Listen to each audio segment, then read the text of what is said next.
Okay. All right. So let me see if I can do this shit the way that I want to do it. We already know it's certified classic. Um. Hmm.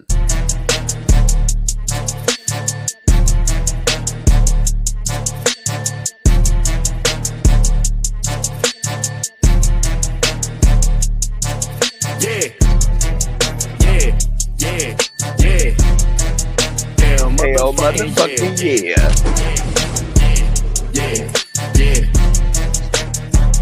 Got a liter Baker booming out the 87 Buick. Stepping in some Pumas, but this Molly got me booted. Hanging with my money, talking to it like it's human. Nigga, play me like a square. I spin the block like it's a Rubik's. She fighting by my diamonds, how I'm shining. Stanley Kubrick. Trip like Alex Mack, I spit them racks and turn to fluid. Pockets looking nauseous, blowing money like it's mucus. Told my nigga, get it losing. Let's go shooting like it's clueless. Money talk like Iron Giant, need a hanger for these racks. The beef is crunch time, turn them niggas Okay. Y'all know the vibes. Hold on. Let's do it right. Am I the meanest? Sure enough. Am I the prettiest? Sure enough. Am I the baddest mofo low down around this town? Sure enough. Well, who am I? Sure enough. Who am I? Sure enough. I can't hear you. Sure enough. Shogun. You know what I'm saying? Listen, it's your boy, A-Hunt the Shogun. Number one rule of the universe is always protect your neck at all times. Otherwise, I come to the guillotine, chop a shit clean if you know what I mean. We're turning out shit, Naruto, you're getting a little excited. Listen, One Punch Man with the tan next to you, can liquor stand for the 99 and 2000s. You already understand if I was outside on accident. I was bagging your aunties, and I apologize in advance. Sorry, not sorry. You dig what I'm saying? Listen, there is more to go. And I apologize. Pablo Baldini slide tackling niggas into the fourth row. Listen, sir, I got all ball. You don't need to make a call. As I dribble into the opponent's half, standing outside the 18, dropping this bomb from far, looking like a shooting star. Listen, it's going upper 90, and I'm placing it top shelf because that's where I like to put them bitches. Double entendre. Don't ask me how I did it. Listen, welcome back to the C.D.B podcast, episode 63. As I said before, listen, you're gonna understand the title of the episode. What in the pineapple fuck is happening? Because we are only so far into 2026, 12 days. In fact, actually, we are close to, let me check. Yeah, we're about 20 minutes away from the 13th day, which it feels very odd that we're only 13 days out and some dumb shit might transpire even further than it has. Now, I know it's been a while and I have not been back and I have not said words or things and such, but all of us that are aware across the globe that there are many different things that are happening simultaneously, and everybody acts like these things don't coincide. Now, mind you, if you live in the United States of America, the United States is 150 days away from the World Cup tournament, which is a tournament that's held every 4 years. This is, I think, one of few that we've actually had. I know in 1994, I don't know if there was any other tournaments that were hosted in the United States prior, but I can tell you that this has been since 94 that we've actually hosted. And I'm just going to say this ahead of time that we might end up eventually losing the World Cup tournament. And why that's such a big deal is because of the amount of money that gets poured into the country that hosts the World Cup. Now, obviously, we are co-hosting this alongside Mexico and Canada, who in recent history we've had a bit of beef with because we have a child who runs our republic that sits inside of the Oval Office. And I'm not going to mince words. I'm sorry. I hope that you don't think that I, as an individual, is going to get on the internet and I'm not going to sugarcoat shit for you. I'm going to talk to you like I talk to my children. And there are times in which I feel like I need to talk to you in my adult voice instead of trying to sugarcoat things over for you. Some of y'all may or may not need your hand held through this, and that's okay. And I'm not, again, not trying to be a dickhead when I say this, but I think that there are things that many of us are not aware of in what we do. And from that, I think that there are things that many of us are not knowledgeable enough in to have an opinion on things. Okay. So, for example, we all understand and know that there have been a multitude of things that have transpired, events, right? Events that have transpired in Minneapolis. From some quote unquote no, he's not a journalist, bro. It's just some fucking kid that probably got an influx of money from somewhere and he labels himself as a reporter, but he has no credibility, has not gone through what I understand and know, because I do know journalists that had years of schooling. He just got on the internet and he decided that he was going to go uncover fraud, right, in Minneapolis. And what he did is that he focused his attention on Somali Americans that had a daycare in Minnesota. And again, there's a community of Somali immigrants that have migrated to the United States, and there is a community of them that live in Minnesota, right? Minneapolis, to be exact. So this individual decided he was going to bring a camera and some other people, and they were going to walk around a daycare. Now, the dude showed up when the daycare actually was not operating on standard business hours of operation. Most of you, if you do know how to use the internet, can go look up the video, and it's been found. So this shit has been disproven already. So like the credibility of this motherfucker is already that, right? And then when like there's a certain party that likes to say that there's paid actors, right? Most people that go protest, they're not getting paid, right? If you do not believe in the government that is governing you or the individuals around you, you have the First Amendment right to free speech. And with that free speech, you have also the right to protest, right? So you can express your displeasure with things. Now, for whatever reason, there's a certain party that feels like the anniversary that we just passed of January 6th is a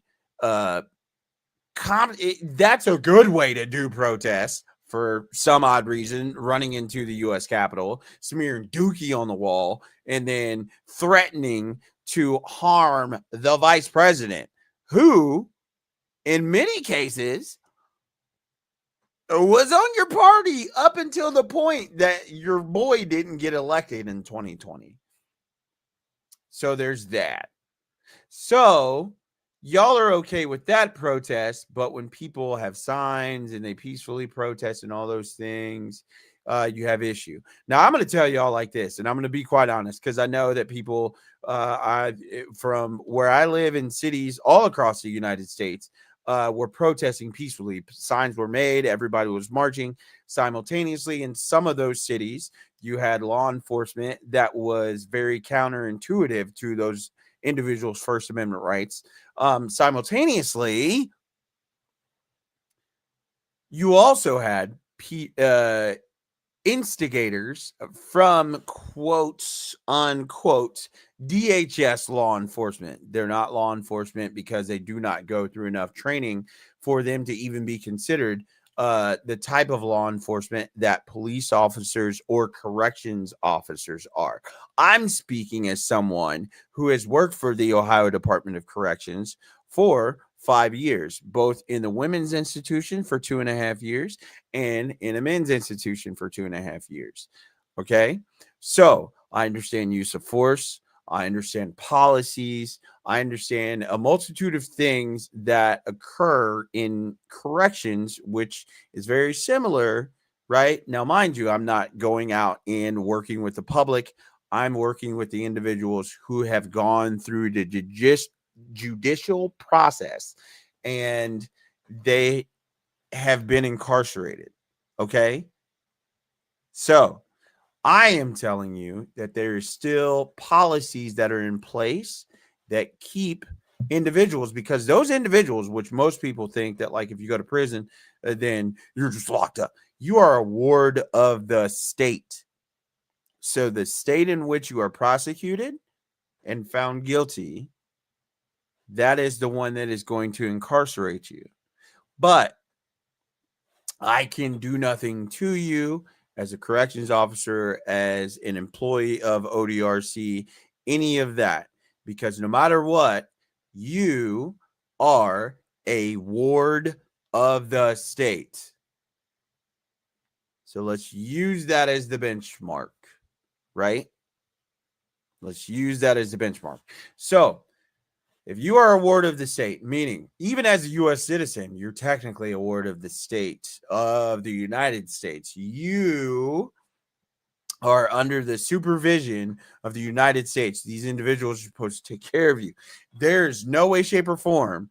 And if you look at this incorrectly, there's a problem, right? So you are a ward of the state.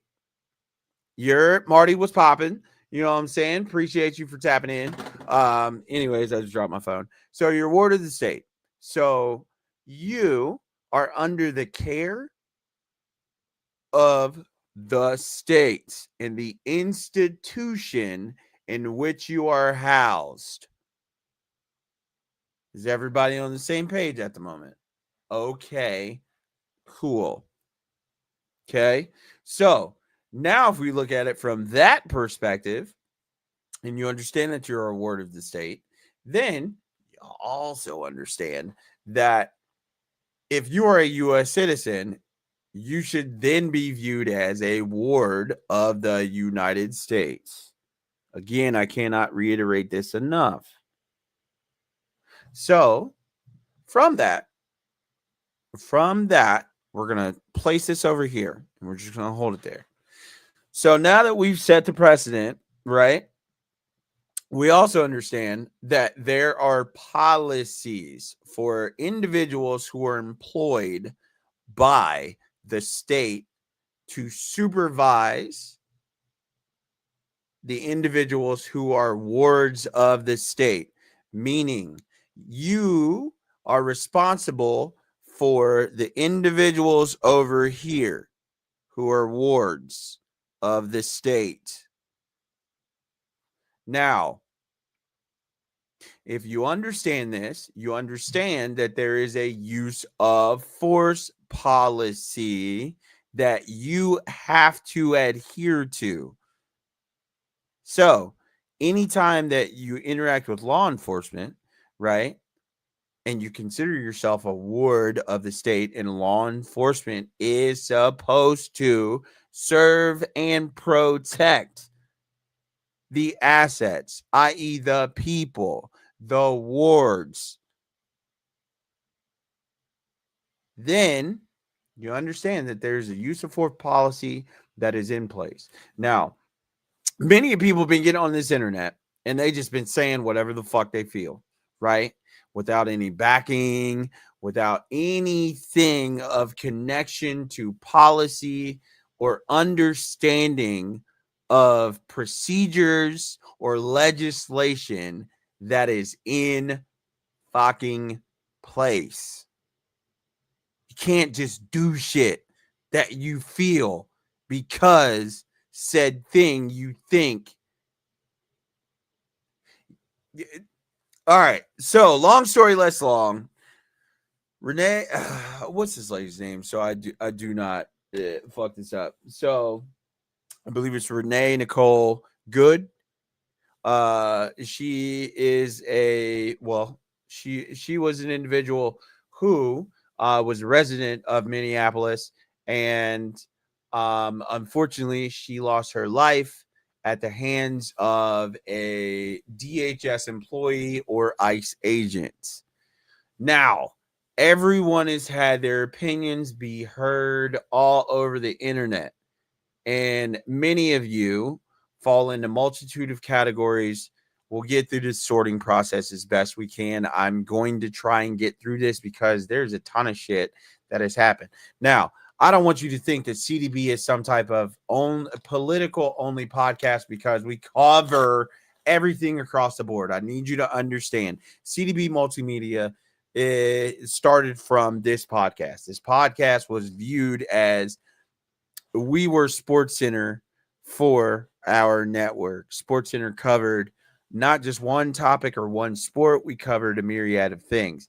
I'm just going to try and do my best as much as I can to bite through some of this fat, so to speak. And at the same time, too, I'm going to do stuff a little different, right? Because more often than not, if you are familiar with C.D.B Multimedia or C.D.B Podcast, especially, then you understand that we mostly operated within a triangle offense. You had three individuals with different backgrounds, perspectives, and we would give you our opinions on a multitude of things. It could have been politics, it could have been music, it could have been religion, it could have been fashion, it can be anything, right? So again, we are the benchmark. Everybody's going to try and repeat what we do, but you can't do what we do because I am in all facets. I'm in fashion. I'm in music. I'm in art. I've worked with local politicians. So can you do? That's cool. Anyways, I digress.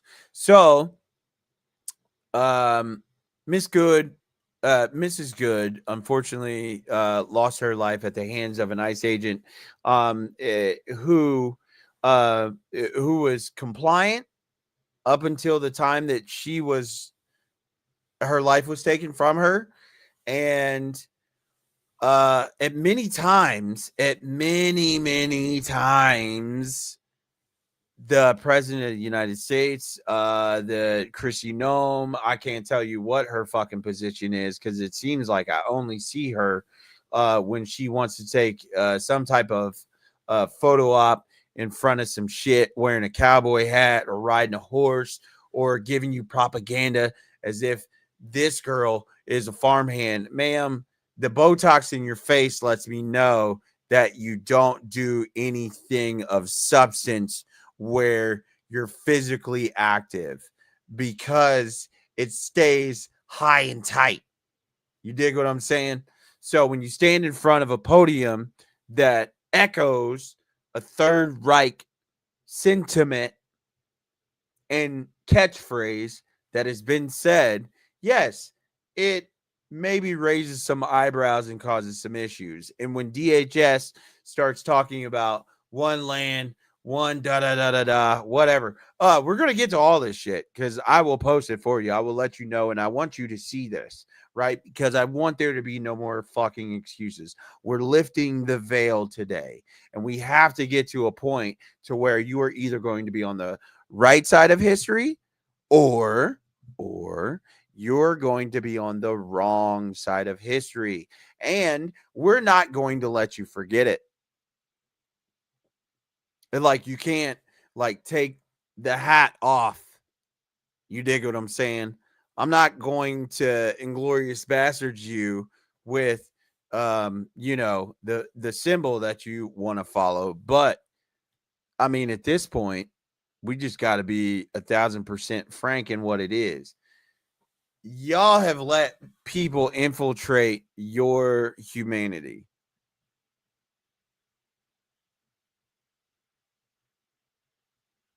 I want you to sit with what I just said. A lot of y'all had let people infiltrate your humanity, or at the very least, the facade in which you try to tell people that you're a good person has been lifted. The veil is gone, and people see you for exactly who you are. You are a scumbag human. You are a dying cell, or excuse me, whatever part of mitochondria in a plant or an organism, right? Mitochondria doesn't. So whatever part of the cell in which like there are things that pass on because they are no longer sustainable to the health and overall development of the greater good. Yeah, no, it's like you are those. And we're going to try and do our best to try and cure and like help and improve you from a molecular level, but a lot of you all are too far gone, and we just need you to stop bullshitting everybody and to stop pissing on us and tell us it's raining, because you align yourself in so many ways, shapes, and forms that degrade other human beings. And then when you try to hide behind a religion that you don't study, you don't believe in, and you don't even know well enough for that to be your utter belief system, and that's all you have, like you make your personality to be this thing that you are not. And I just want you to be honest. Like, listen, fam, I'm pretty honest all the fucking time. Honest, overly honest with myself. Because listen, I have fights up here with myself, and I get angry. Right? I know there's times where I can do more and be better and do more for me, but because I've been lazy in many facets, yeah, I've had issue with that. And I talk to myself and have this conversation of like, all right, bro, are you trying to be better than you were yesterday? Okay. So if you are, then what are you trying to do? How are you trying to improve? What are you doing to develop and grow constantly? Like, again, I said this before in a previous C.D.B podcast where it's like we are flowers, right? Or we are plants. We need to feed ourselves and water, feed ourselves and get sunlight, right? Go outside, touch grass. You have a root system. Simultaneously, stay hydrated, drink water, because I know you ain't drank enough water.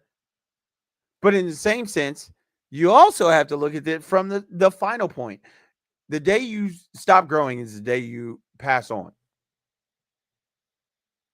If you feel like there is no further evolution for you, guess what happens in nature? If you can no longer evolve and grow, then you are going to cease to exist. And that's not anything. It's just a way that nature deals with. If you can adapt and overcome and grow and evolve, it's over for you as a human. That is literally a foundational principle of nature. You see what I'm saying? So and y'all are like, where the fuck is this dude going? Listen, bro, y'all don't want me to dog walk you because I know I've been on here 26 minutes. Okay, so cool. Here's what the fuck we're talking about. A lot of y'all are upholding bullshit ass white supremacy, and you hide behind scriptures. You hide behind some fugazi ass fucking belief system that you literally contradict yourself on, because you talk about free speech, and then you talk about the Second Amendment, the Fourth Amendment. You talk about all these fucking amendments that half of y'all don't even know. So then we present you with the situation in which that amendment, that exact thing that you are fucking supposed to be sitting here and being some type of advocate for, you don't even fucking know it. Like, listen, fam, why the fuck am I sitting here trying to fight for fucking Republicans to have universal health care? Why the fuck do I want you to have like universal health care? Why the fuck do I want you to have like, you know, a livable existing fucking like I want you to be able to buy a home, even though you wouldn't even want me to be in your fucking neighborhood. I want it to be affordable for you. I also want you to have a longer life in which you can live so you can be a fucking shitbag human. And you can shit on all these other people and then hide behind fucking scripture that you haven't read for days or years or what had. Like, you might not even fucking read it. You probably just go to church and let another motherfucker who interprets some shit totally fucking wrong, but he believes what you believe because you feel like this is your land and manifest destiny and all this other shit. Like, y'all are fucking dumb. So you worship Jesus Christ, who was born in a manger in fucking Palestine, in the Middle East. And you think, well, if Jesus came back today, I would open my doors and welcome him with open arms. You motherfuckers don't even want people with darker complexions to live down the street from you. Now imagine if Jesus Christ came back with the same like player attributes and walked up to your door and said he was Jesus Christ. I am here for you. And I am here to take you to my father. Like, bro, you motherfuckers wouldn't do that. You believe in a fairy tale. And you think that he is the same skin complexion as you. Bitch, you can't go outside for 15 minutes without turning into a fucking lobster. And for some odd ass reason, you want me to believe that you are holier than thou. Bitch, how? How? How are you what you say you are in the religion that you practice? And for whatever reason, you've been okay with the mass unalivings of people who are born in the same place and region as the person that you say you worship and you pray to.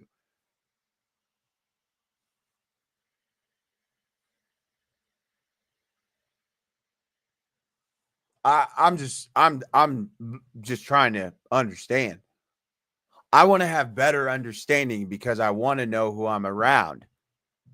I want to have better understanding because I also want to know who I'm talking to. And then I need to know the level in which I speak, because there are some individuals that are intelligent enough to have progressive conversations within like what's happened in Minnesota. And then in the same sense, also understand that the DHS is going out of their way to mimic Third Reich campaign ads. They're using the same verbiage as Mustache Man from Germany in the 40s. They're using the same talking points, right? Like the actual topics of discussion. Simultaneously, you have, quote unquote, the richest man on the planet, Elon Musk, who is also sharing. And I need you to understand this, right? I need you to understand this because I'm going to put my hand on your shoulder. You have Elon Musk, owner of Twitter, that he likes to call 10 Roman numeral, right? This man is sharing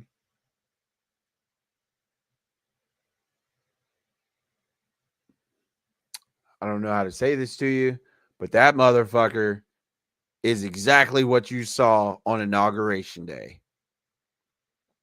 The Great White Replacement Theory, right? He's been sharing a whole bunch of that shit. He shares far right, like talking points constantly. He shows up at far right movements all across the globe by Starlink or whatever fucking Starscream or Decepticon ass shit he's on, right? So he shows up and he talks at those places and he talks about how white people need to band together. And if not, we're going to become the minority. Brother, you are an immigrant. All that hooting and hollering you're talking about, go back to where you came from. Because if I use that same logic that all them other red hat wearing folks use, that sounds wild crazy, doesn't it? Go back to where you came from, bro. Since it's a great replacement.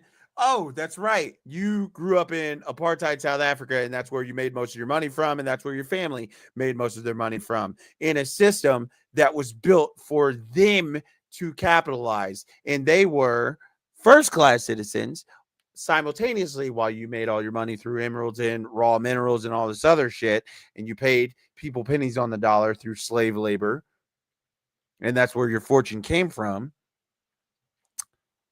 You have the audacity to say that white people are being replaced. Well, bitch, this is a melting pot. When you put a little seasoning into the pot, it doesn't just stay bland chicken. You see what I'm saying?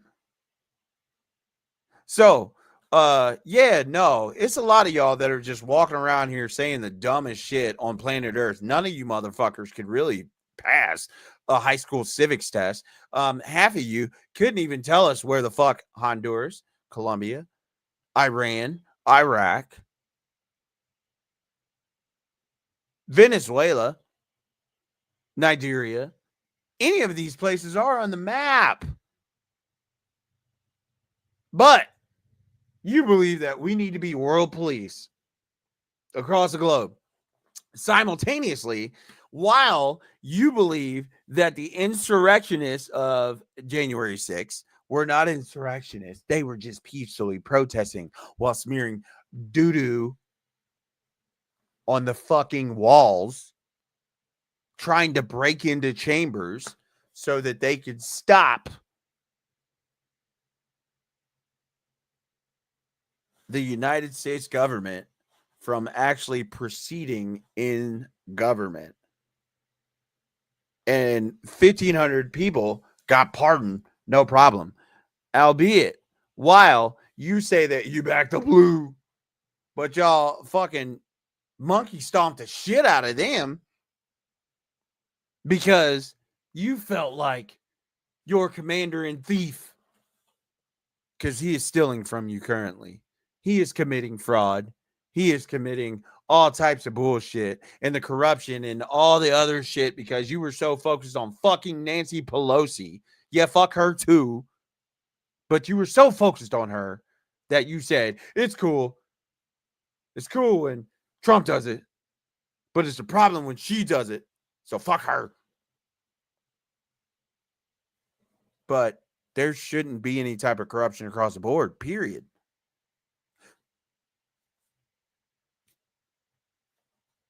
So we're here now, and this is the problem. Because grown adults are dumber than the fucking kids that they raise. And you motherfuckers don't read shit.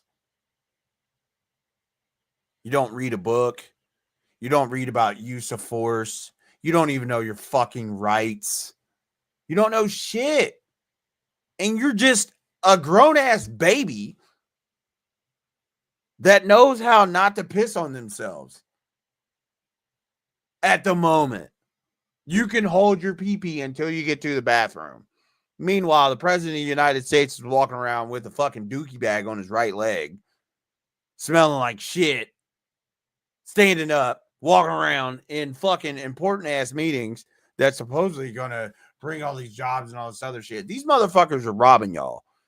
They're going in and enacting imperialism in the 21st fucking century, and y'all think that that's going to bring American jobs and we're going to create a whole bunch of things. And meanwhile, you want to adhere to socialism so that we can save your farm, because that's what that is. When you can't lift yourself up by your fucking bootstraps, in which you said this shit 1,000 times on end, when motherfuckers were actually telling you that reparations are fucking deserved, but you want to be able to file a lawsuit because the Civil Rights Act made me as a white person feel uncomfortable for treating other minorities, or treating minorities as second-class citizens, but they're in the wrong because they made me feel bad about me. Like, that's where we're at, bro. That's where we're at. We're in inverse fucking reality. You niggas are not real. I do not comply with this format of reality. I will never comply with this format of reality. The fact is that constantly there's a fucking dog whistle every other day about some white supremacist shit up and down on the board. And then the non-direct white supremacists, meaning the motherfuckers that are really that way and believe that shit and say that shit and then try to piggyback and then fucking alley-oop one random ass black person in my face as if that motherfucker qualifies you to not be a white supremacist. Bitch, that's help. That's your help. That's your field hand. That motherfucker only shows up in the conversations that we have so that you can get your shit off and you can continue to spew the hateful ass rhetoric and propaganda that you constantly spew. Meanwhile, they shot a white woman in the face who was not aggressive, who wasn't belligerent, who wasn't anything. There wasn't even a fucking investigation. And within 20 fucking minutes, Kristi Noem and President Donald Trump showed up on the internet and said the wildest shit on the planet. They didn't investigate shit. They didn't look at shit. They didn't, like, the plot is lost. This is the worst reality TV show that we've seen. And you are literally, you get the script in front of you on the couch before these motherfuckers get it. And then act like we don't see what the fuck is going on in the show.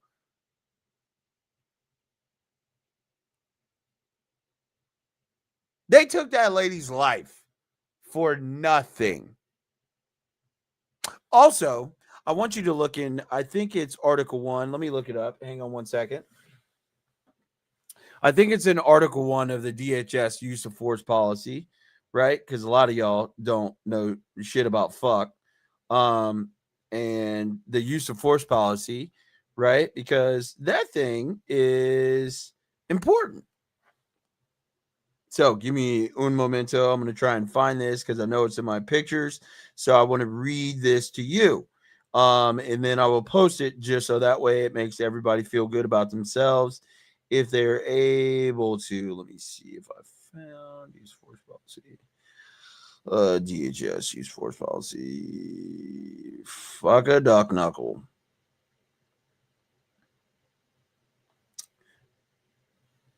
All right.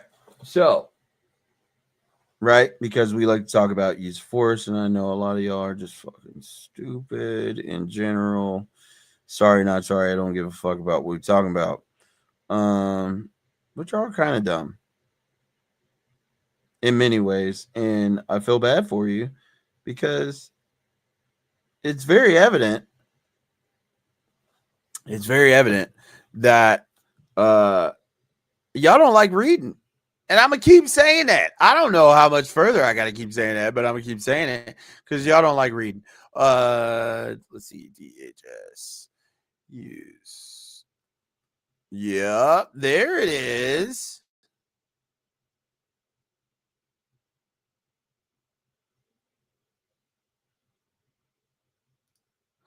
Okie dokie. All right, it's going to take me a little bit to get to this. So, standard use of force. Can I do Control F or?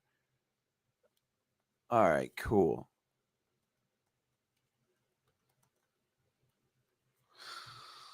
Okay. Oh wow, this gets force of unreasonableness. Assumed recorded in claims.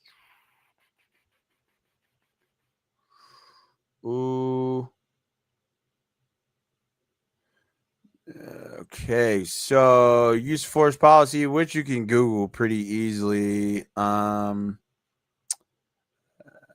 first very restricted, compliant.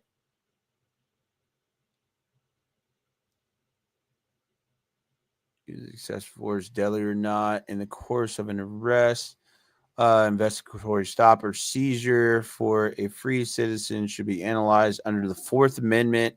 Oh, okay, cool. Sorry, I'm kind of reading around this, and I do apologize because I think I've got de-escalation to ensure that DHS LEOs are proficient in a variety of techniques. This is de-escalation. This is under let's see, general principles. I don't know what just happened. All right, cool. So this is under general principles. My apologies. My display went out for a quick second. So this is, or I want to say this is subject 3 under use of force. Under general principles, all DHS personnel have been entrusted with critical mission safeguarding the American people. I'm not really sure why my computer is still going out, but I know somebody's fucking with me. Yeah, there we go. So all DHS personnel have been entrusted with critical mission, safeguarding the American people, our homeland, and our values in keeping with the mission.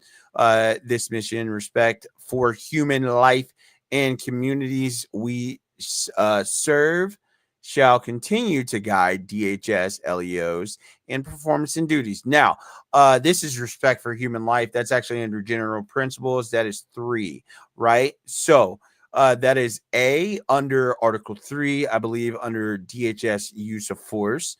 Now, when you get to B, de-escalation. Important for you to understand and know policy. Okay. And I'm reading directly from, you know what? Let me stop fucking around because here's where I'm fucking up. Let me stop fucking around. Okie dokie. Because I want to show y'all. And everybody's probably going to get upset. I know somebody's fucking with my computer. This happens sometimes. Yeah, this happens sometimes where my computer starts bugging out when I start podcasting, especially when I start podcasting about shit like this. But it is what it is. Okie doke. So let me present and screen share. We're going to look at this. Cool. Okay. So as I was saying, I was under, originally I started off here in general principles. Again, just so you guys understand and know what the fuck I'm talking about. This is based on use of force, Homeland Security, DHS, September 7th, 2018. Okay. So I moved a bit. Okay, so we're gonna again Command F. We're gonna find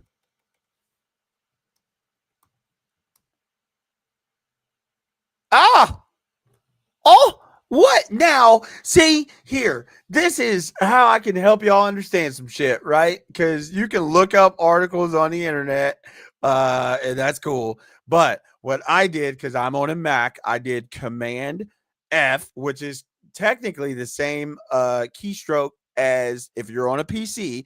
Control find, right? So Control F, it allows for you to type in keywords of things. Now, mind you, how did we get to this point? Okay. Oh, good God Almighty. There's so many things that are here.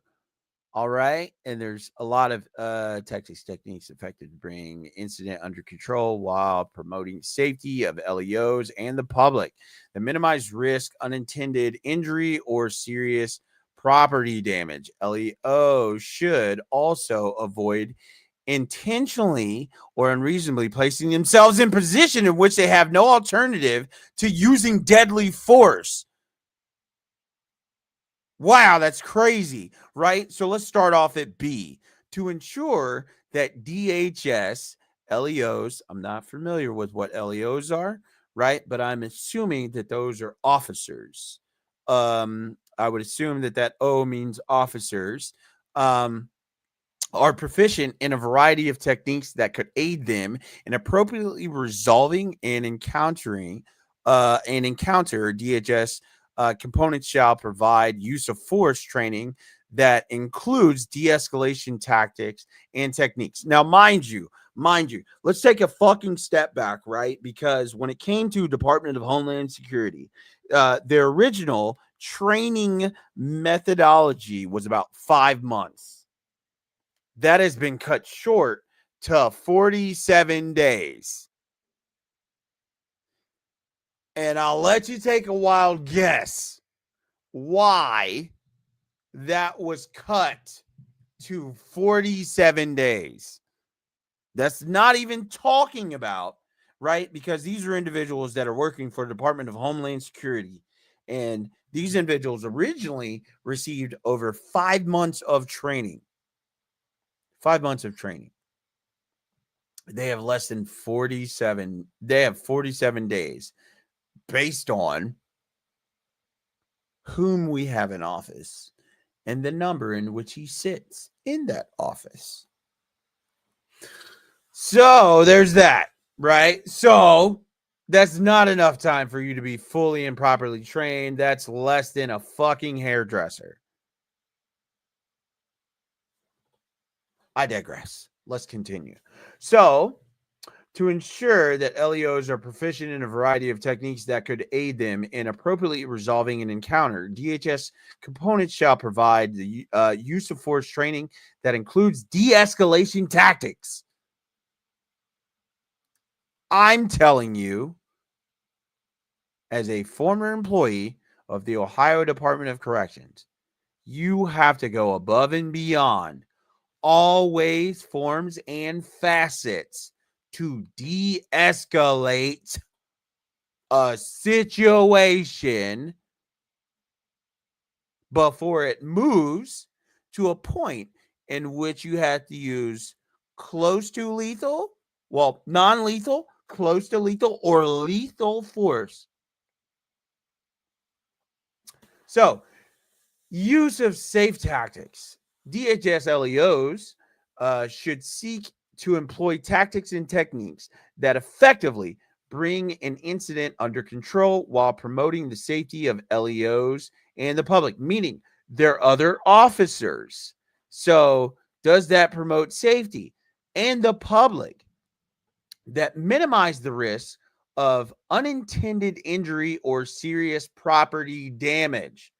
DHS LEOs should also avoid intentionally and unreasonably placing themselves in positions in which they have no alternative to using deadly force. D. Additional considerations. DHS are permitted to use force that is reasonable in the light of the totality, of the circumstances. Meaning, you can, it's the same thing with ODRC. So you can reach a level of use of force based on the force that's presented, right? If we go back to Newton, for every action, there's an equal and yet opposite reaction. Equal.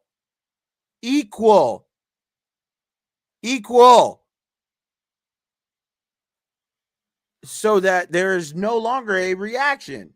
Equal. Sorry, because I feel like some of y'all are a little slow at grasping at this, and I apologize for maybe coming off coming off a little pompous, but a lot of you niggas don't read. And your common sense ain't common. So I have a hard time having the faith that I need to really place in humanity and motherfuckers that have lost their morality and their humanity both. So I'm not going to talk to you in a way that's going to give you respect because you don't give it, right? You have to earn it. So in any way, shape, or form that you believe that anybody that's not white, right, or believes in the American right, you know what I'm saying? White power. Anybody that doesn't believe that, you don't give them respect. So why the fuck would I give you that same courtesy?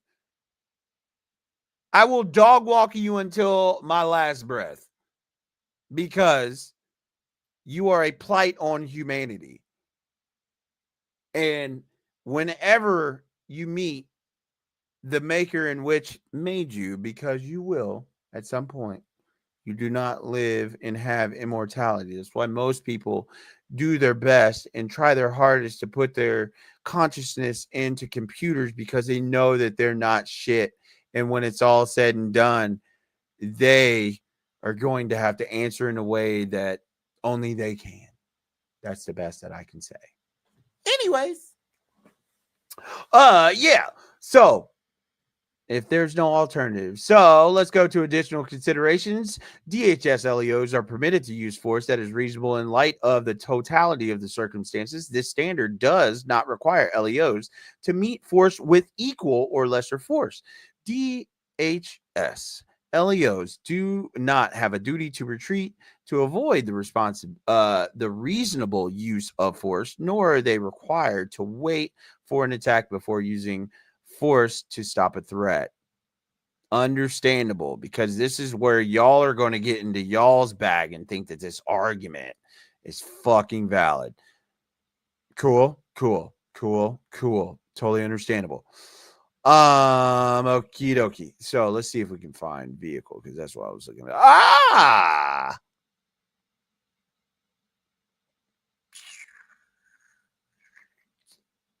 Nope, that's not what I'm looking for. Discharge of firearms. Oh, there we are. Oh, see, I knew we would get here. And this is actually technically an amendment. So I apologize because I was trying to go a little bit further. And I was actually trying to catch this particular thing, right? Discharge of firearms, which is most important. Now, again, where's this at? Wait for me. Give me a second. Deadly force, which is technically where we were at, right? So deadly force. We'll go A, B, and then we'll go 1, 2, because this technically falls, or excuse me, this falls under A. So general guidelines. As with any use of force, LEO's use of deadly force must be reasonable in light of the facts and circumstances confronting him or, excuse me, her at the time force is applied. Okay? So that's 1 within A, under the guidelines, general guidelines. 2, a DHS LEO may use deadly force only when the LEO has a reasonable belief that the subject of such force poses an imminent threat of death or serious bodily injury to the LEO or another person. Okay, so this is where this is very important, and this is a reason in which I wanted to get here. So, unfortunately, Miss Good would have categorized herself under a fleeing subject. Again, we are staying in the wheelhouse of the policy. Because since y'all like laws so much and policies so much and legality so much, I figured all y'all absolutely read this, and I thought you knew. I really thought you knew this. I believed in you. I had faith that you read this. But because y'all like reading so much, I digress. So, fleeing subjects. Deadly force shall not be used solely to prevent the escape of a fleeing subject. I see what you guys did here. However, deadly force is authorized to prevent the escape of a fleeing subject where the LEO has a reasonable belief that the subject poses a significant threat of death or serious physical harm to the LEO or others, such as force, and such force is necessary to prevent escape. Now, why is this important? It's very important because we will review the angles. Now, of course, I'm not going to, and again, I try to feature as many creators because, again, we are a social network, right? We can build community. We can help each other grow. We can all develop in a way in which, like, we can become better as humans, I think, when it comes to the standpoint of, like, building and developing community. Like, listen, bro, I'm just a concerned citizen. I know a lot about soccer. I know a decent amount about fashion and a pretty good knowledge of, like, art and music.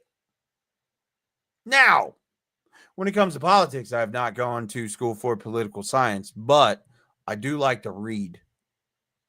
And I think it's important for me to understand as an American citizen that I know and having a very good grasp and understanding of, like, the rights that I have. But if not, I also understand that if I do not have that knowledge, I know within moments of how to seek that information so that I can learn. So I digress. Discharge of firearms. We'll go to B. General guidelines. Discharging a firearm against a person constitutes the use of deadly force and shall be done only with the intent of preventing or stopping the threatening behavior that justifies the use of deadly force. The act of establishing a grip, unholstering, or pointing a firearm does not constitute a use of deadly force. A firearm. Man, I hope that even the American police can take a bit of understanding, and you might actually have this shit at your disposal in your guidelines and policies. We're going to look it up, though. So here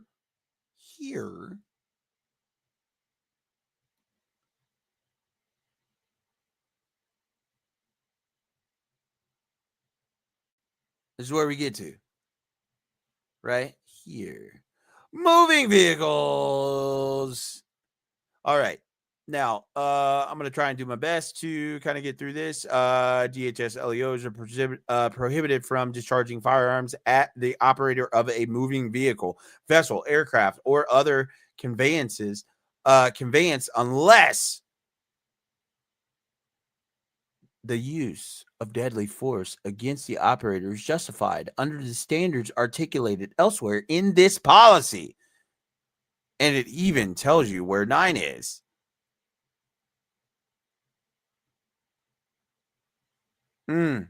Damn. That's crazy how I ended up here. Wild, right? Deadly force, we get into the guidelines, then we go here, then we get into the other ones, and then we end up in another one. So, right, before using deadly force under these circumstances, the LEO must take into consideration the hazards that may be posed to law enforcement and innocent bystanders by any out of control conveyance. Meaning, if I unalive a woman behind the wheel of a moving vehicle, I should probably take into consideration that if she, like, puts a hard foot on an accelerator after I take her life, that doesn't turn into a weapon that could harm my fellow officers or bystanders of the community, because that is an out of control conveyance. Firearms shall not be discharged solely as a warning or signal, or solely to disable moving vehicles, vessels, aircrafts, or other conveyances, except under the limited circumstances described in Section 5. Warning: shots and discharging, disabling fire. Right?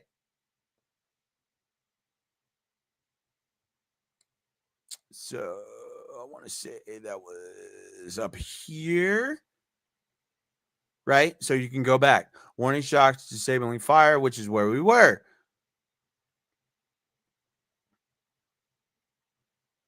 I think there was somewhere within here. Again, dude, there's a lot. I could sit here and read all this shit to you.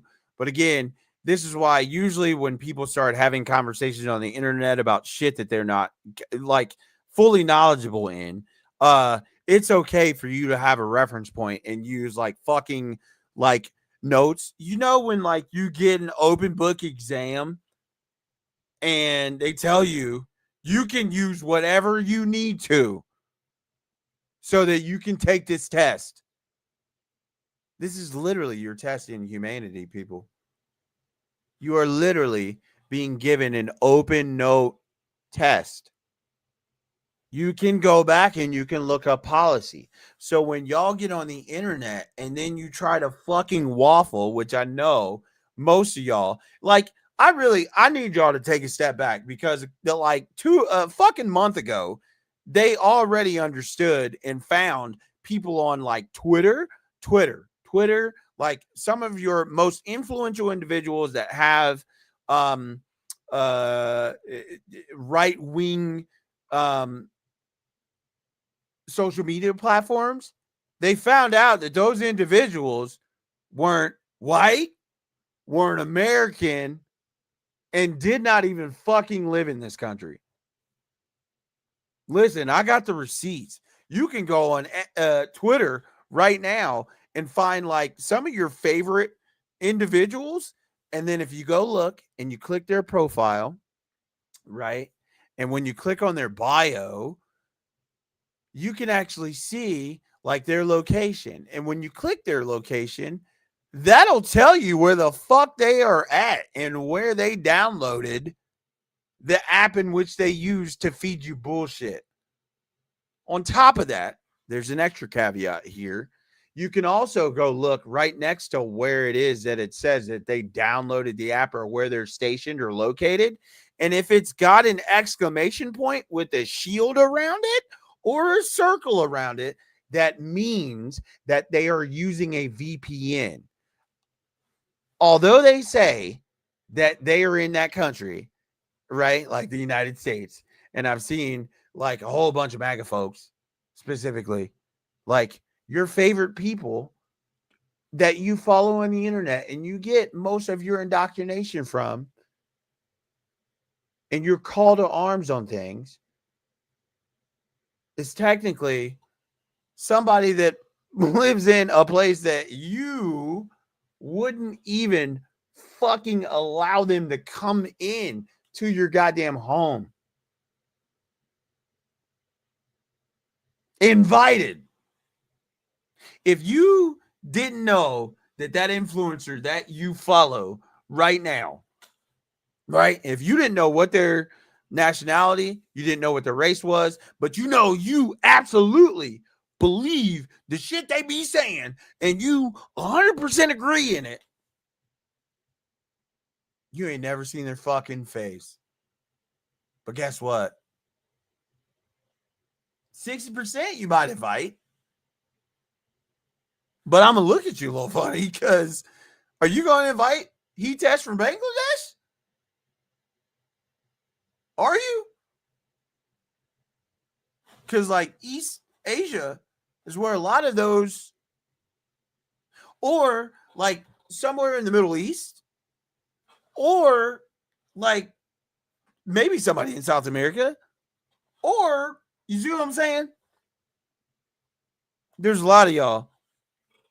And when they added that feature and then Twitter got rid of it within hours because they started dog walking some of Elon's favorites that he would go through and he would constantly repeat. Like for a man to be so rich and all this other shit, and he's running these companies, he's doing all this other stuff. Motherfucker tweets a lot. I ain't never seen Jack Dorsey tweet like that. The motherfucker was mysterious. But he tweets a lot. And he tweets a lot of shit that is very far right. And he tweets a lot about how white people are being erased.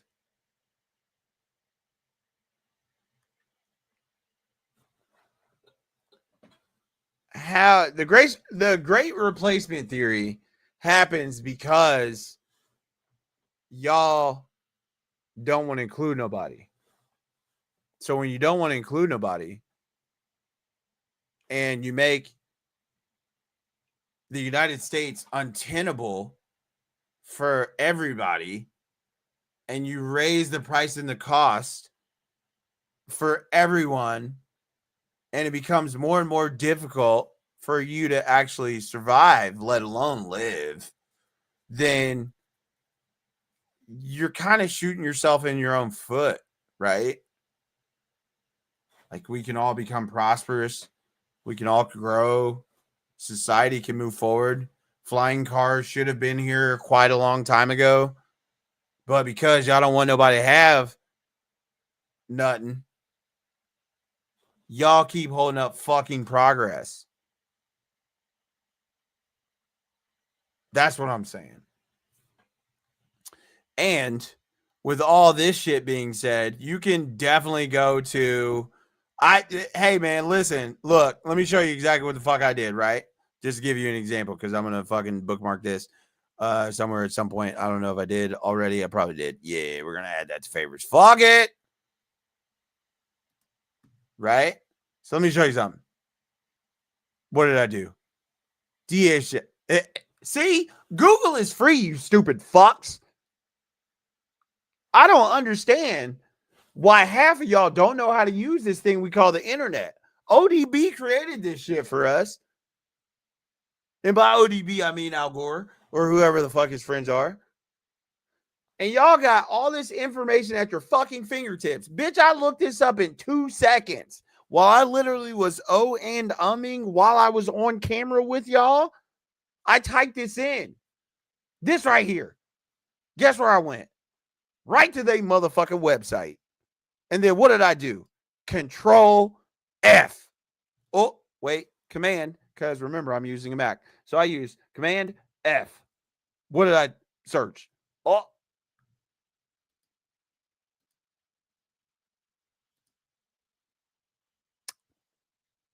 Well, wouldn't you look at that? I can screenshot this shit and all. And I got right here.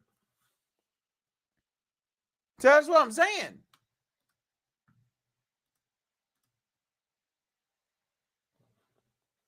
Like, y'all be getting on the internet, getting in the comments because somebody from fucking Lithuania, who's not a real person and that's not his real account, is literally getting paid to rage bait you. They'll post something. You'll feel upset, but you swear there was no collusion whatsoever.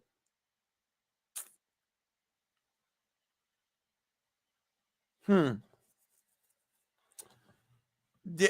that the same shit from the last term of my man, fucking Orange Sickle, that y'all kept denying? Right? So then y'all get here again, and then y'all said, well, the reason why I voted for him was because he's going to lower prices on shit, and we're going to bring jobs back to America, and we're going to do all this other stuff. And then none of that shit happened. We are a year in. Not a single fucking part of that happened. That motherfucker just got his family paid. He got himself out of bankruptcy. And now the whole time he said, we're going to release those files. And still, y'all back this motherfucker. Now, here y'all go. Y'all going to talk about, well, there might be Democrats there. And listen, bro, nobody gives a fuck. Release all them bitches. Throw every single motherfucker that's in them goddamn files under the goddamn jail. Matter of fact, they don't need to be here with us any longer. And restitution should be paid to everybody affected at this point, because the entire globe is affected by this shit. Because we got some pompous dickhead that was friends with this motherfucker for decades that don't give a fuck about them shits going out, because he knows that a whole bunch of people are going to get fucking filleted. So we're just going to start conflicts and fuck all this shit up. I don't care. I'm a kidnap president of Venezuela. We're going to free the people. They don't give a fuck about the people of Venezuela. Y'all were just deporting them niggas back to Venezuela, to the place that motherfucker was at. So you want to bring him here and put him on trial and then hit these motherfuckers with some type of sonic shit. Meanwhile, you just took the head off the snake,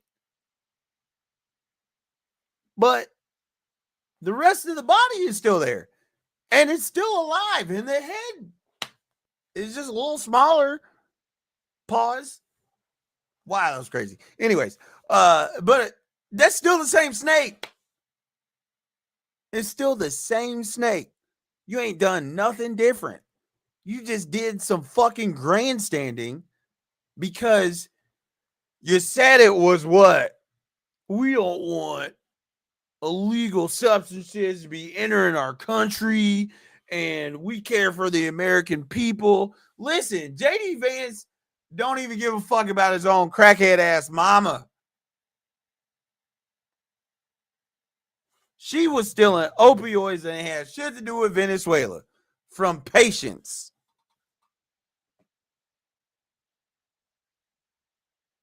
And then y'all want to hoot and holler and be like, oh, well, you know, we're trying to liberate the people of Venezuela. When the fuck did y'all give a fuck about them? I thought y'all said America first. All the people, I don't want my goddamn tax dollars going to wars and dirt and blah, blah, blah, blah, blah. And whatever you said, spitting your fucking chewing tobacco, stomping in your boots, American flag and eagles screeching all behind you and all that other shit. Now look at you. Meemaw still fucked up. Her goddamn shit went up. Your cost of living went up. Probably lost money in some way, shape, or form.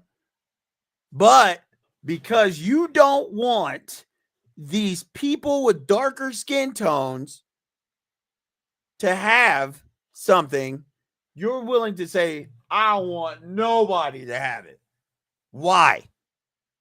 Because in your mind, you are still connected to thinking that you can achieve what these other motherfuckers have. No, big dog, you ain't got it in you. You ain't got no talent. You ain't got any type of fucking skill set. You are just a worker bee. You will never be any of those people. Never in your life. But you hope, well, if I work a little hard, I can get a little bit further. I'm not trying to build generational wealth anymore for my family. I just want to live a life that these motherfuckers understand. Generational wealth is that nobody can take this thing right here, which is a fucking vault, and it is priceless. Nobody can take this from you, ever. They can't control it. They can't do anything. Structure yourself, build your foundation in which you have a generational wealth built into you. So then when you teach your children and you move forward and you build your legacy out further, yeah, of course, bro, it's good to have like some type of financial stability to where you can create something better for your legacy and your lineages, but nobody can take any of that shit with them. So if all that you fucking focus on is some type of fake ass dollar, which the value of a dollar is about to go down, I can tell you that right now. If at any point in time we decide to create a major conflict across the globe, guess what? All the U.S. bonds are gone. They'll just release them. All the war bonds and all the shit post World War II, it would tank our economy so quickly and raise the cost of everything to the point that absolute anarchy will take place. We're like that close. I need you to see it. We're that close. We're finite, paper thin. And yet, everybody is out here just fucking moving stupid. I need y'all, right? We're all the adults, okay? We're all adults. It's cool. Do me a favor. Shout out to Filthy Fellas, because I'm gonna take one from your page. Filthy Fellas, if you do not know them, they are a shithouse soccer podcast. The greatest shithouse soccer podcast. The greatest soccer podcast on the planet. I don't give a fuck what nobody says outside of mine, because y'all can eat a bowl of dicks. Not gonna fight you on this. Listen, I just know more ball than y'all. You can invite me, it's okay. Anyways, shout out to Filthy Fellas, but I'm gonna take this from your page. Put your fucking hand up and say, my bad. Actually, put both hands up. And you'd be like, you know what? My bad, bro. I fucked up. But that's not the be all end all. You're going to have to sit in your my bad for as long as you fucked up. So for as long as you stayed on the bandwagon of fucking idiocracy, yeah, no, you're going to have to live with that. Right. But it's like your homeboy who did some dumb shit and everybody was pissed at him originally in that moment in time. But now we get to razz you the whole time. We get to talk shit. We get to cap. We get to just give you a fucking hard time. You're not going to really live this down, and you're probably going to get a little bit upset initially. But over time, you're just going to be able to just be like, you know what, man? Yeah, no, you're right. Fuck it. I'm sorry. Hey, man, I was on some dumb shit. None of y'all are ever going to do that. Would you ever? Could any of y'all ever do that? I don't think so. I don't think that, like, most people. I pray that I say it like this, and I've seen this on the internet. I pray that you have the year that you voted for. And I feel like there's a couple things that I want to propose. This is how we can get better as a society. Number one, pay teachers like politicians and pay politicians like teachers. Give teachers all of the resources possible that they need so that they can be the best teachers possible. But that indoctrination shit that y'all got, Linda McMahon, fucking WWE, who also is involved and embroiled in a fucking child thing with the same shit as J.E. And that's who y'all got over top of our educational system. Linda McMahon, Vince McMahon, who's a fucking creepazoid, his fucking wife, and none of them seem to know shit when they go up in front of Congress. They know shit. They just will not say it to you because they think that they can get this shit off. sooner or later, y'all are gonna pay. Just karmic retribution. I pray on every single person on this planet. Karmic retribution from the back end of the galaxy. I want whatever comes from all the way out there to reach you, and I want the ripple effect to continue until the gap closes, till the end of time. I pray for karmic retribution. So, first things first, pay teachers like politicians, pay politicians like teachers.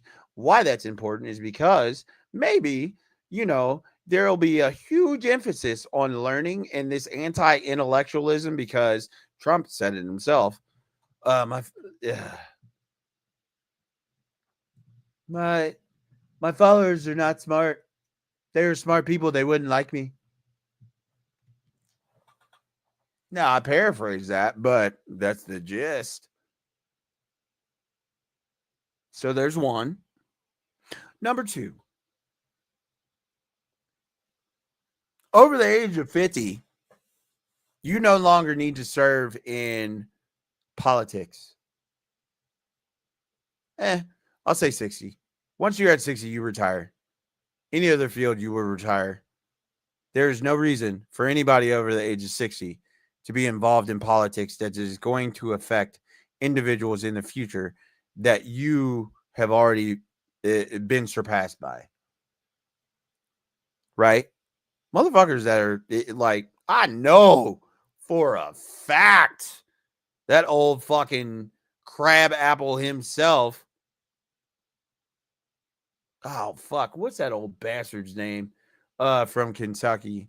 He was a Speaker of the House at one point in time, but he started shitting the bed and they saw that his dementia was kicking in and all that other shit. Yeah, that motherfucker. You see what I'm saying? You're like freezing, so you're hard resetting and you probably shit yourself at the podium, literally, because, your bowels don't work that well anymore. But yeah, that fucking turtle-faced bitch. With the I don't remember.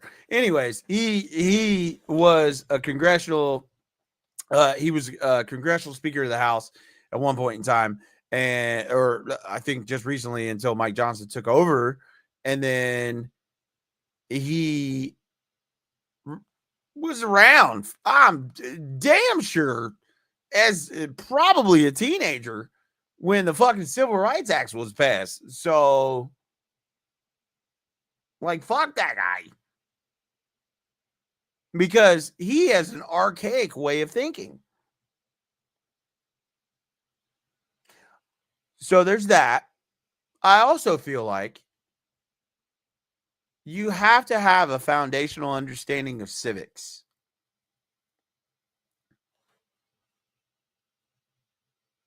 If what they say with voting is true, then I think if you have no sustainable knowledge of the issues, especially at a local level, because they impact you far more and greater than a national level, right? So at the state level, at the local level, you know what I'm saying? Before you even get to the national level, if you don't know what's going on, albeit I think a lot of times that's not your fault, but if you have no concept, you shouldn't be allowed to vote.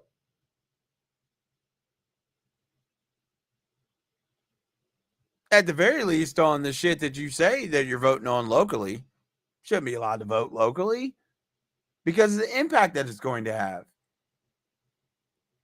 Most people, and I'm close to Cincinnati, most people talk about the former Cincinnati council members that all were found guilty of some form of fraud or something. All of them either had to resign or step down or say, you know what I'm saying? Or excuse me, not step down, or they were let go, right? Or they were forced to resign.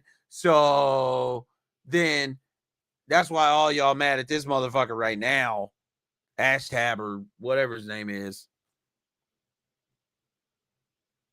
should have voted for Mr. Profit when you had the chance, because that motherfucker was a U.S. military vet, worked in the Department of Corrections, worked in public, and understood. But the reason why he didn't get selected the way that you guys wanted to was because he was very much for housing of low income, right? And creating a place that was healthy and sustainable for them to be able to get funding so that they could find and have a place to stay and live.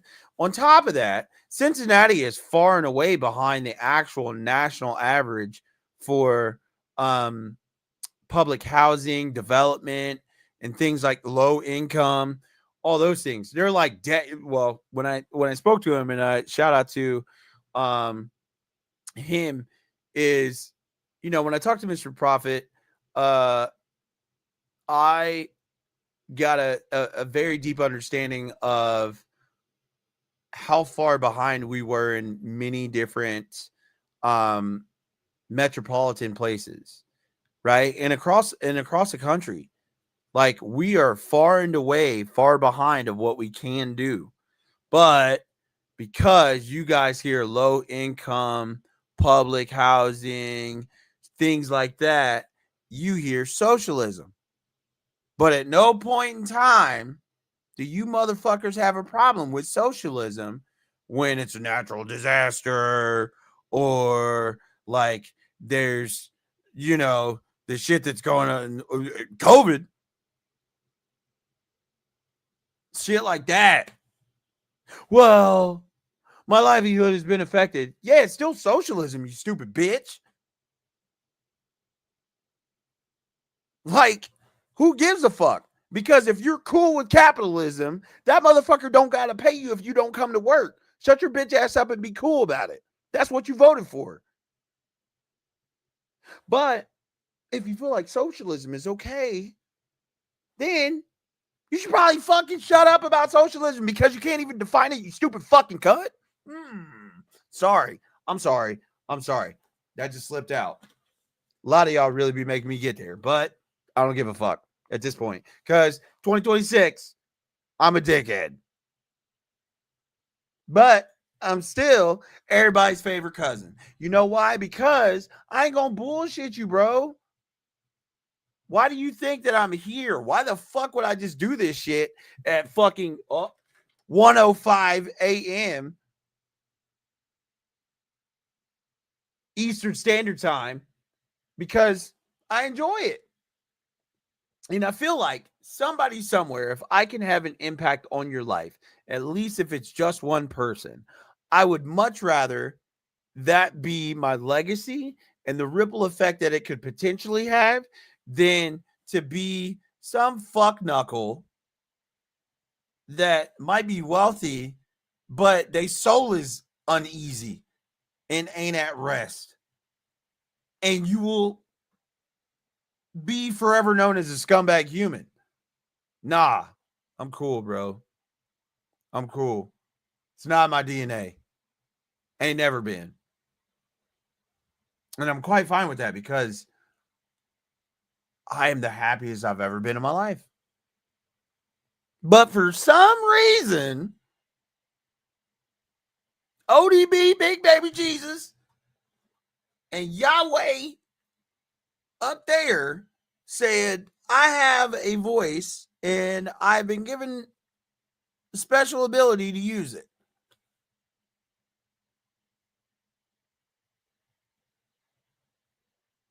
But these niggas don't listen.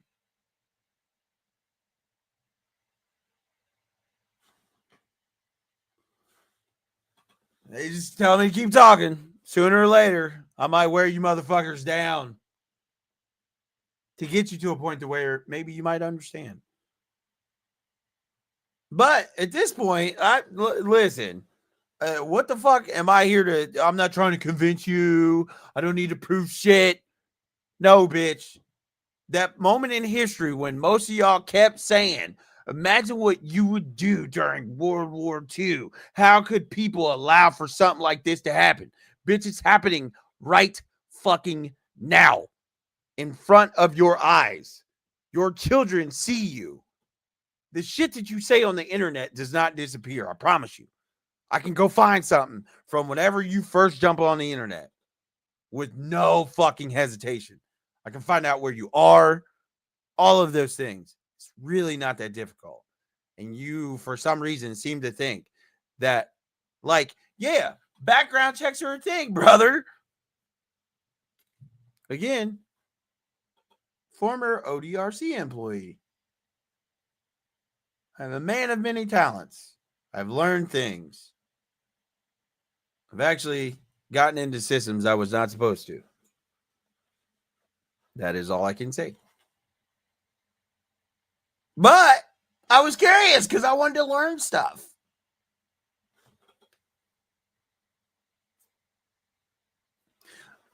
And I think it's important for people to have knowledge that's shared to them. I would like for individuals to make a much better decision as a human each and every day with more knowledge that allows them to make a very sound and rational and objective decision that allows them to progress and evolve in a positive manner. Let's see. Now that I've been sidetracked, I'm trying to think, is there anything else that I can do to improve or change? Aside from the fact that teachers need to be paid like politicians and vice versa, that way that everybody would be very enthusiastic about learning. But it seems like most people from the right seem to think that individuals move to a more progressive thought process because they are conservative, or excuse me, because they go to college and they get indoctrinated. No, you stupid bitch. The reason why people become more progressive in their thought is because they're presented with different intellectual thought processes. They're given multiple points of view. They also grow in their environment, their community. Like, they're around people.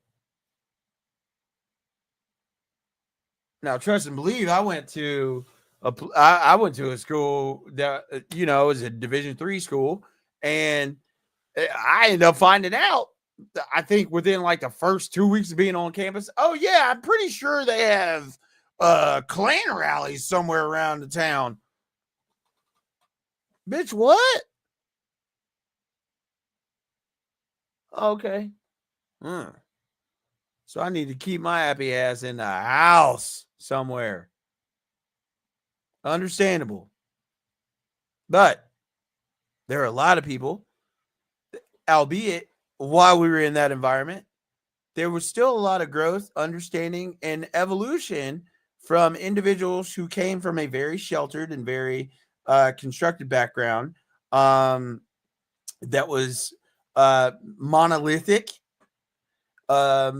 with no diversity, right? Meaning, like, there's no diversity in thought, there's no diversity in like ethnicities that they're around, which allow them to be more cultured so they can go out into the world and they can interact with different people. Like, bro, I know white people, ain't no fucking way all you want to interact with is white people, because I know y'all know it's some white people that y'all know ain't shit.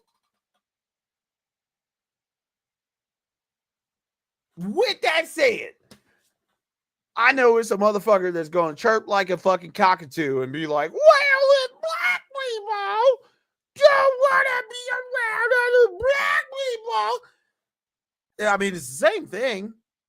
Like, why the fuck would I only want to be around one particular group of people when I can learn so many things? Because there are so many amazing things that come from everybody, everywhere, all across the globe.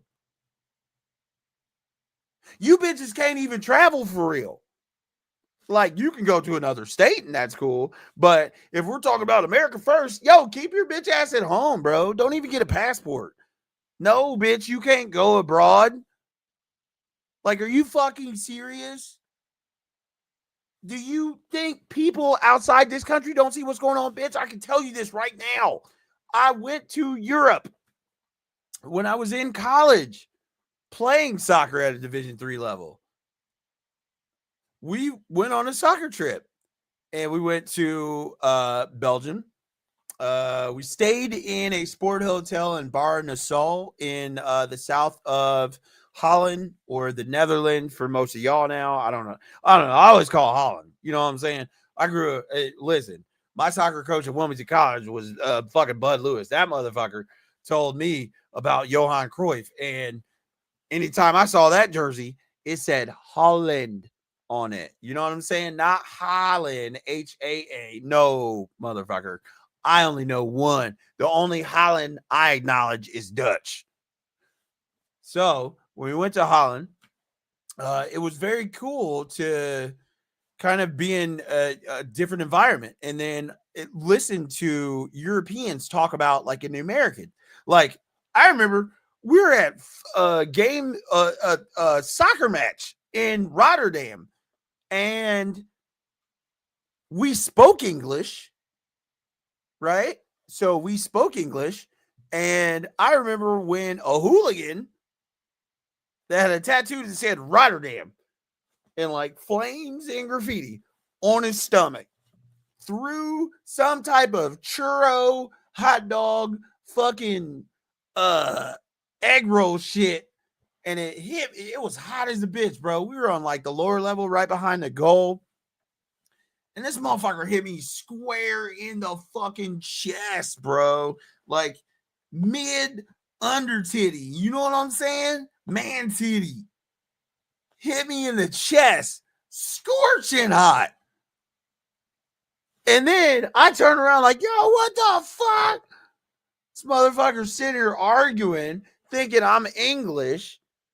And they want to fight because they were ready to throw hands. They were hooligans. I'm not kidding you. I promise it. David Benedict can tell you this without question. He was there.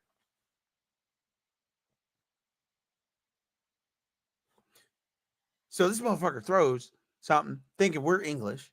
And he was trying to fight us because he was like, how dare you sit in our section, you motherfucker, we're fucking fans. And we're just like, I go, yo, you funky bitch, we're from Ohio. What the fuck, bro? I'm American. Oh, man, my bad. Bah! So then they invited us up. Now, mind you, I could have been a typical American, been ready to fucking throw hands because this motherfucker just hit me with a churro, hot dog, fucking cheese coney, fucking whatever the fuck that was. Egg roll that was scorching hot that just came out of a deep fryer, hit me square in the fucking chest. Had a burn on my fucking chest for like 2 weeks after that. But he apologized. He was like, man, I made a mistake. My apologies. I thought you guys were English. There's an English section that's sitting right above us. So Rotterdam, which is in the Netherlands, which is a PS no, so what is that? Feyenoord. Feyenoord is in Rotterdam. So Feyenoord was playing against Fulham. Edwin van der Sar was doing a testimonial match because he was leaving to go to Fulham before he ended up transferring from Fulham to Manchester United. Okay. So we're here.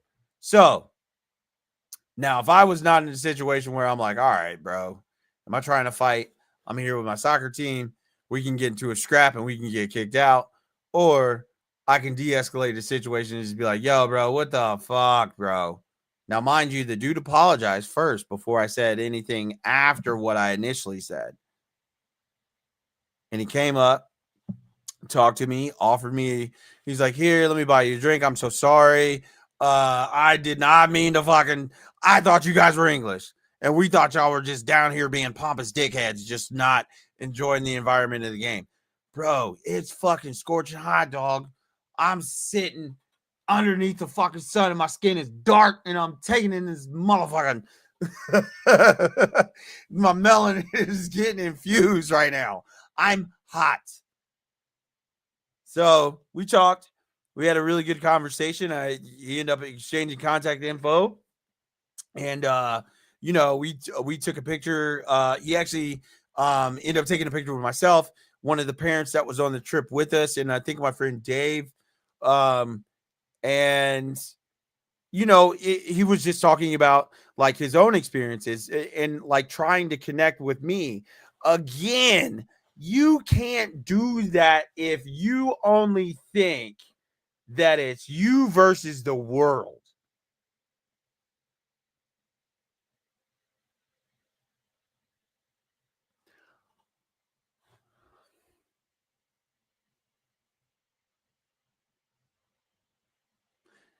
It's difficult for us to be in situations where I know that genuinely we have the ability and capability to evolve and be better than who we are.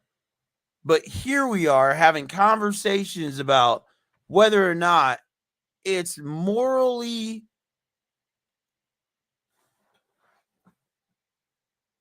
we're having conversations about whether or not it's justified for a 37-year-old woman with children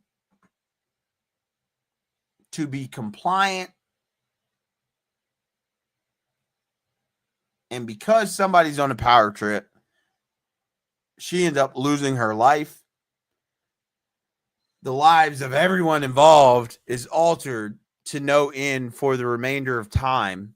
I don't care how many degrees of separation you want to try. And anybody that was standing on that street and saw that happen, your life is forever altered. And in no way, shape, or form can anybody fucking tell me straight up and down that that shit is justified. Because if we're going to do that, I got a person that we can bring up right now that you'll get your feelings touched if we talk about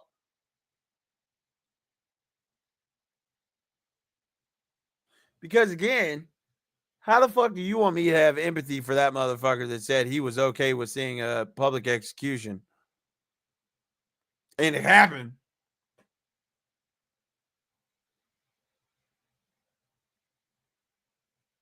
And he died for what he believed in. But you want me to have sympathy for him, but then you try to justify it.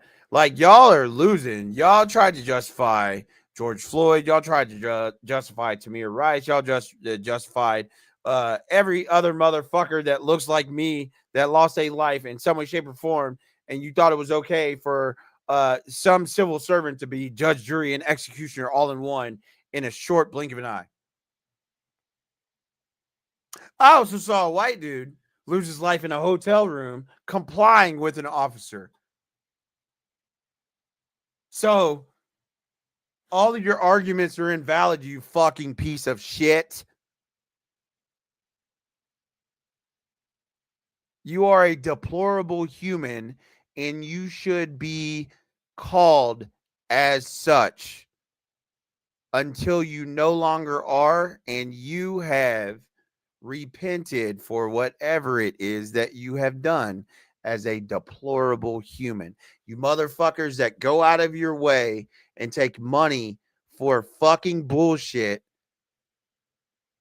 and you peddle constant fucking propaganda, and in no way, shape, or form do you think that it's impactful to anyone's lives. No, motherfucker. I pray that karmic retribution finds its way to you quick, fast, and in a hurry, and it never ends until said time that you understand every single transgression that you've made in the name of a fucking dollar.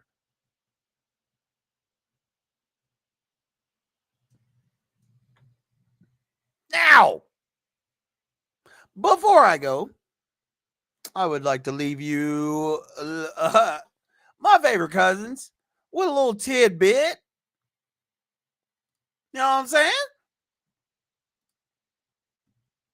Now, let me see. I'm going to back up for a second, okay? Because I think I'm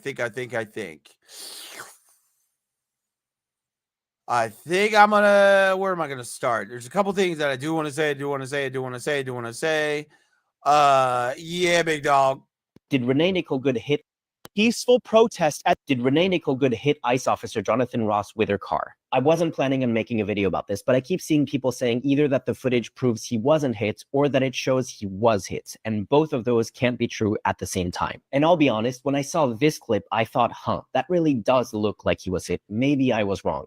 So I gathered a bunch of angles, synchronized them up in an editing software to look frame by frame at what happened, and it turns out we can arrive at a definitive conclusion, so we'll do that together. Now, I'm not going to show blood or gore, but this is a sensitive incident, so viewer discretion is advised. We start with this angle shot by bystander Caitlin Collinson, which shows Renee Nicole-Good waving the first ICE car to pass in front of her, which they do. Then she waits for the second car to pass, but they stop and 2 ICE officers exit the vehicle. At this point, you can hear her say, "I'm pulling out." They tell her to get out of the car. They start yanking on the door handle and reach inside her vehicle. This already disproves claims by DHS head Christy Nome, who said that she was belligerent towards them and attacked them as they were pushing their cars out in the snow. Now we get to this angle shot by Jonathan Ross himself, who's the ICE officer who killed Renee Nicole-Good. Importantly, this was shot on a handheld smartphone, not a body cam. And when he passes in front of her car window, she tells him, "That's fine, dude.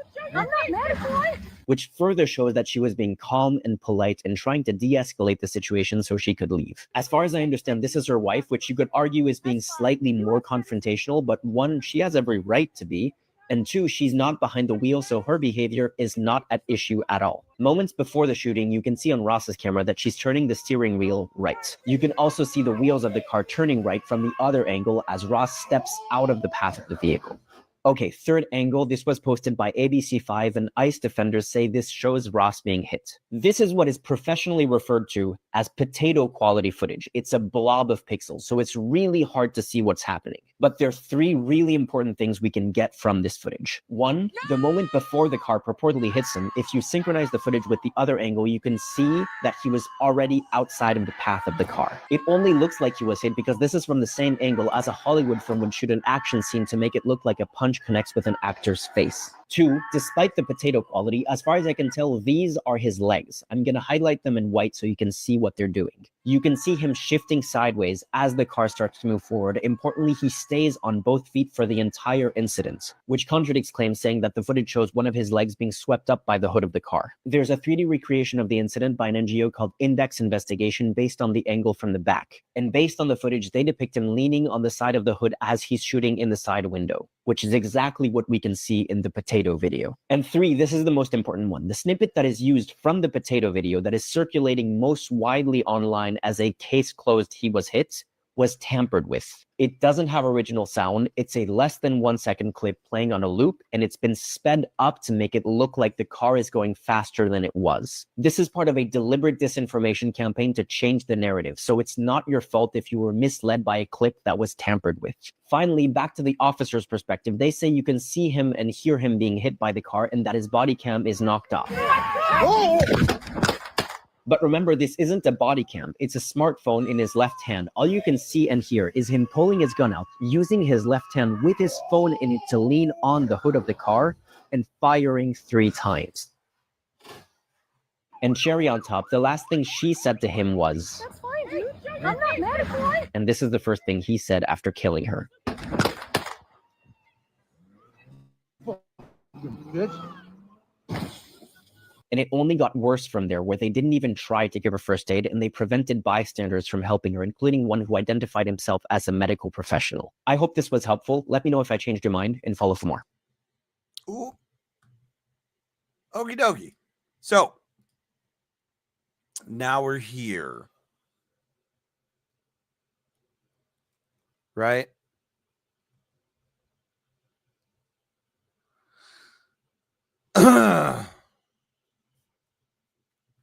Okay, so One more thing before we go, I would love to share with you, which is very important, right? Because first aid was not allowed to be administered to Renee Good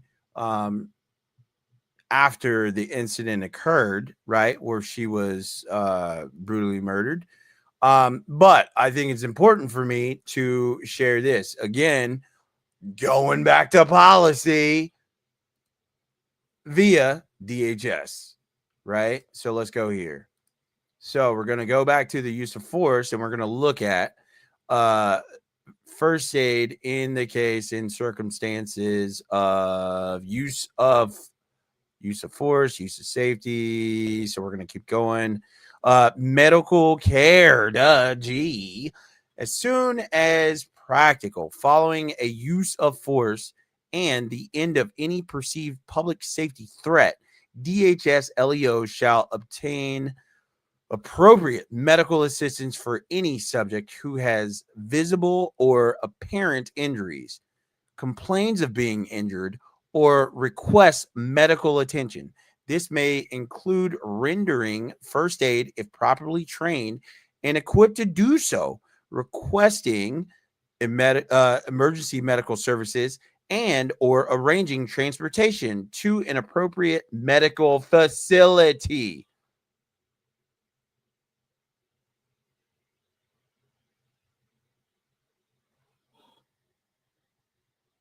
So you said she was a threat. She wasn't.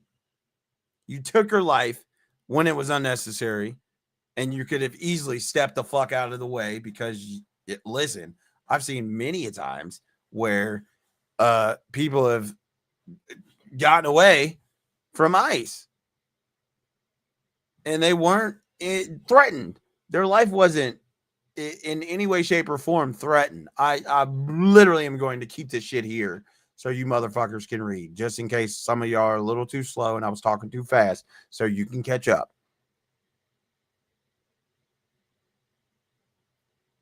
But so you did all that. Then when someone said, I am a medical professional, can I administer first aid? And they deny it, that literally goes against their own fucking policy. Again, the title of the episode, y'all. What the pineapple fuck is happening? Because it seems like common sense is like it was never really fucking common because a lot of y'all never had it. But now at this point, it seems like this shit is just out the fucking window. Like this ain't never been in stock. This ain't coming back no more. Y'all just be getting on the internet and just telling everybody what the fuck you feel. Like none of this shit is based in rationale. It's based in some fucking belief system about some sky daddy that you believe in and you adhere to, but you ain't read none of this motherfucker's whole book because you don't like to read. So you don't understand that there's literally parables and stories and things that are meant for you to learn from. But again, we're not even including all the gospels. We only include 4 of 13 apostles.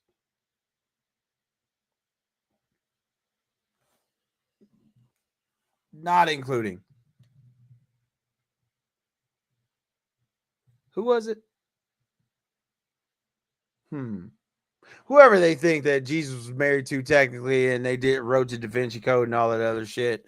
Because I'm pretty sure if you were around the most perfect human being on planet Earth that ever existed, and they changed and improved your life in every single way, shape, and form possible, I'm pretty sure that you would go on to have teachings and things and such that would allow people to understand who it is that you learn from.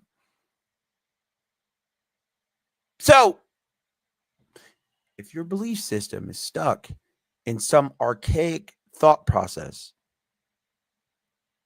and you don't want to read and you don't want to pay attention to policies and things and what have you, Lord help you, man. And anyone that you offspring and bring into this world. Because, boy, I digress. Listen, this has been another episode of C.D.B Podcast, episode 63. What the pineapple fuck is happening? Listen, I'm on the Shogun, your favorite internet cousin. Listen, cousins, this is day 12. Well, now 13, but day 12 of 2025 or 26. Jesus Christ. It feels like it's 2025 because it feels like we just been on fucking loop. This feels like December 42nd of 2025. So, day 12, 2026. Here we are arguing about some shit on whether or not it's cool for us to not take the lives of our fellow citizens.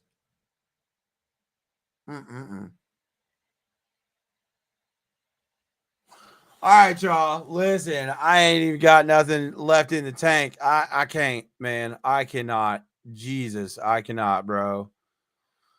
Fuck.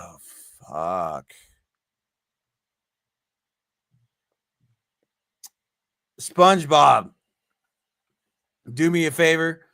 Tell the people how much we appreciate them. Well, that ain't it. Oh, yeah, cuss a little bit, bro, because anyways. Oh my God. Thank you for your patronage. There we go. Appreciate you, SpongeBob. Listen, fam, please tap into C.D.B Podcast on C.D.B Multimedia. We are actually moving. You can still catch all the other individual pods on their own respective platforms, but as a collective, we will be moving, and I'm excited. I am going to keep that in wraps. Most of our content will be filtered there simultaneously, where you'll get a lot of stuff behind the scenes, exclusive content, all those things. Yes, I am posting this shit on fucking Facebook. And I already know, bro. Listen, my fucking page has been throttled 1,000% no end. I'm okay with it. It's all right. But if you like the content that I put out or any of the content that C.D.B Multimedia has put out in the past, please be sure to like, share, subscribe. Make sure that you follow myself. You follow Sucio Boys Podcast. You follow Sucio Sports. You can find them on Spotify. You can also find them on Instagram. Make sure that you follow Sucio Sports. Make sure you follow Sucio Boys Podcast. The Shogun Soccer Sit Down. All of those episodes will end up on Lord have mercy. They will end up in a place that I cannot disclose fully, but it will happen soon. Anyways, love you. I will talk to y'all later. This has been episode 63 of C.D.B Podcast. You know what I'm saying? It's been your boy, the pettiest motherfucker on planet Earth. So petty, in fact. A motherfucker just retired this year, and I snatched that motherfucker's theme song. DJ, hit my drop.